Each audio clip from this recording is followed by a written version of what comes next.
Buongiorno. Eterno, come che cosa? Perché non esiste ciò che per definizione è? Nulla ha creato per essere concepito. Vivo di perle, come le mie, sono dentro la mente, che parafrasi è intuisco l'altro che non è, cosciente e la consapevolezza di esistere come essere umano non l'ha.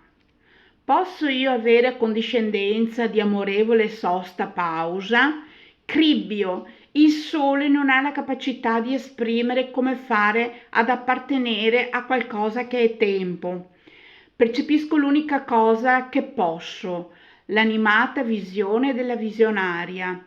Io sono nella mia di utopia, come nessuno crede di sapere. La religione è fantasia, cospirazione e tragedia. Dopo la disperazione, pioggia. Salve.